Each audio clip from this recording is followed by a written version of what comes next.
Good morning guys, and welcome to another episode of Video Game News, the show bringing you the latest and the freshest from the world of video gaming. But today we're going to be looking at the E3 Bethesda conference, which only dropped a few hours ago.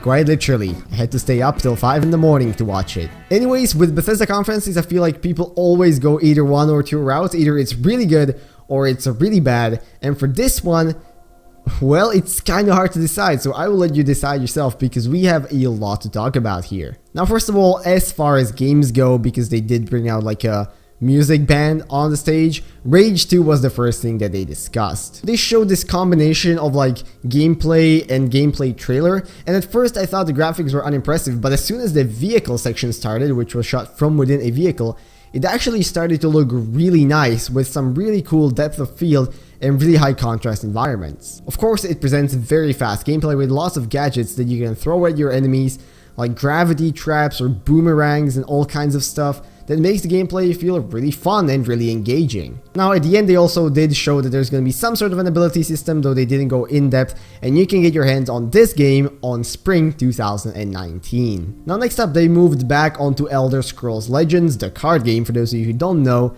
and they said that they would be relaunching it later this year with completely overhauled visuals, and also later this year you're going to be able to get your hands on this game on consoles. From this point on, they touched a little bit on Elder Scrolls Online, discussing some of the DLC that just got released, the Somerset Isle one, and also some that is yet to be released in the future. These particular two are Wolf Hunter first, which is set to be centered around the werewolf, aspect of the world. And the second one, I didn't quite get the name of, but it is supposed to be centered around Black Marsh and that environment. After this, they also showed a cinematic trailer, though I wasn't exactly sure how much of this is for the new DLCs and how much of this is for the stuff that already exists. Now, next up, we're getting our hands on something pretty awesome, because Doom Eternal just got announced. Now, they didn't tell us a whole lot here. It is going to be the sequel to Doom. It is going to be displaying Hell on Earth. And they have been listening to a lot of the feedback that people requested after the success of the first Doom, and they have incorporated all of it into the game. But we're not getting a whole lot this E3. More information is going to be shown on QuakeCon later this year. On the topic of Quake, they talked about Quake Champions a little bit, talking about how they plan to integrate tournaments from large-scale tournaments to smaller-scale battles into the game's system and to the game's competitive side. Now, following this, they did touch a little bit on Prey and how it's going to be getting a new DLC. Now, there's actually going to be a whole lot of stuff added, including a new Game Plus mode, as well as this survival mode, which is probably going to be like more hardcore mode, and you will also be getting an additional DLC called the Moon Crash.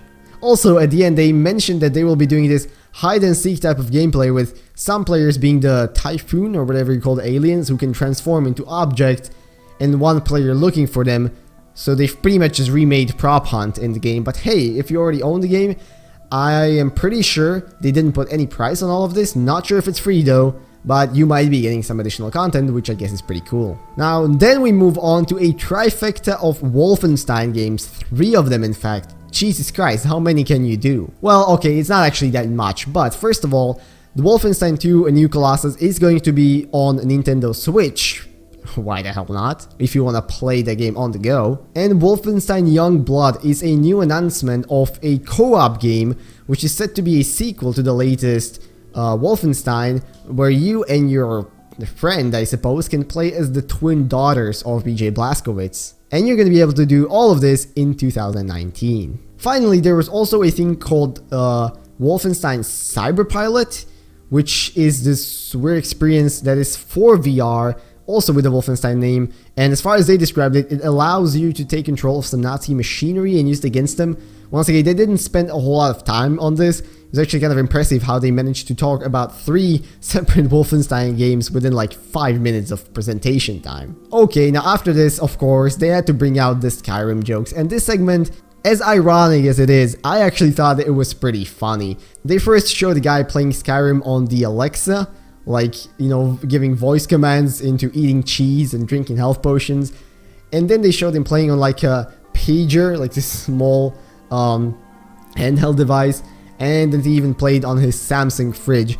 And while, yes, this was just an interesting and pretty fun way to put the sponsors of the presentation in, I actually kind of liked the segment. I thought it was a nice comedic relief in the middle of the presentation. Now we finally move on to the big things with Fallout 76. Now, first of all, they played the same cinematic they played only a few hours ago during the Microsoft conference, which I thought was kind of a waste and really made me wonder why they went to the Microsoft conference at all.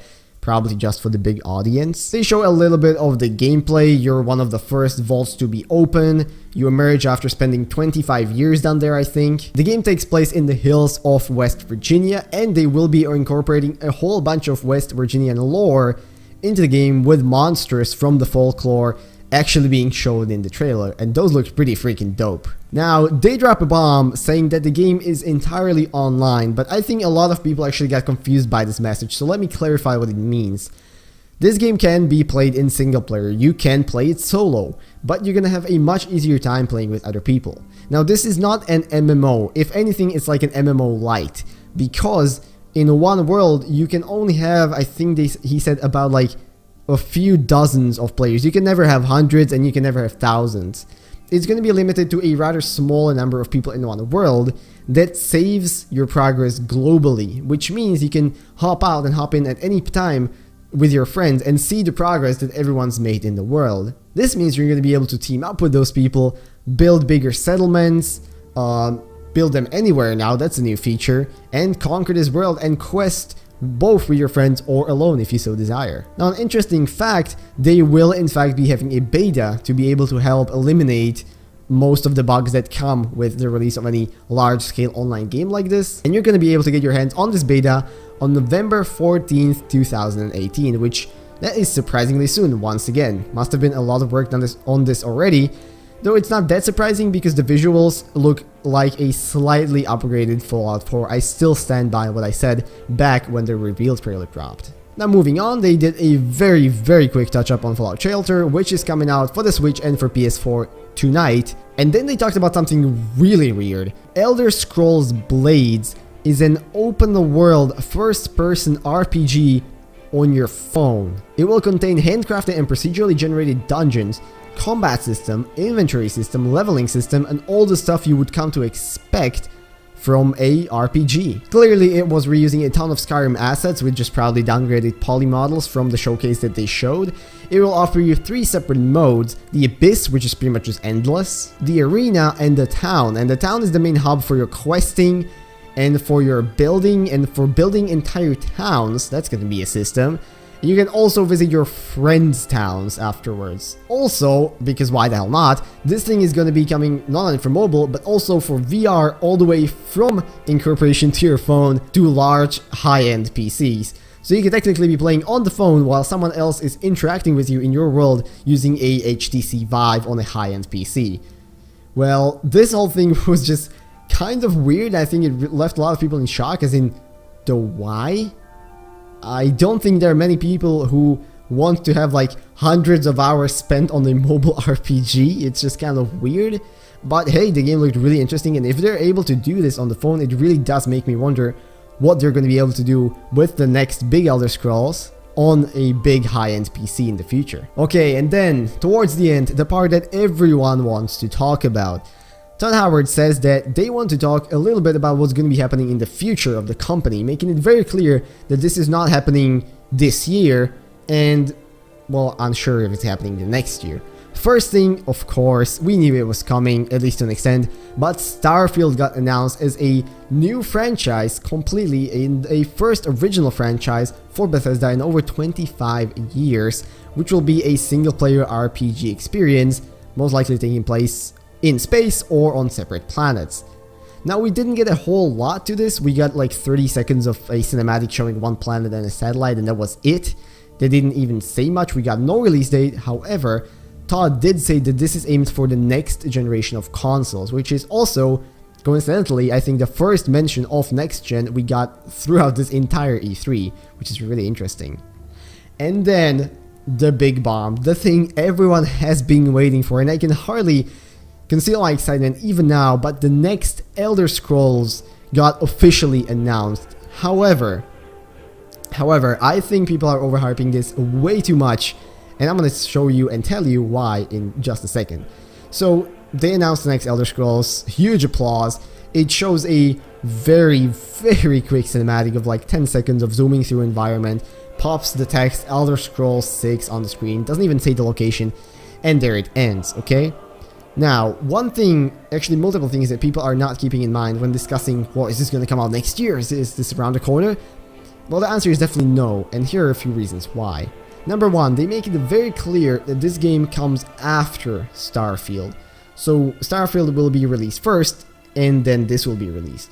Now, of course, that makes it, it's pretty obvious that they're working on both of them simultaneously to an extent, but we can at least know that this is definitely not happening before Starfield.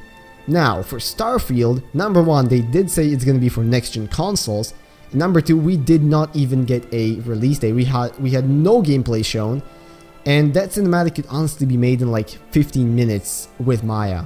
So as much as I encourage you to get hyped, I don't think the Elder Scrolls is right around the corner, unfortunately.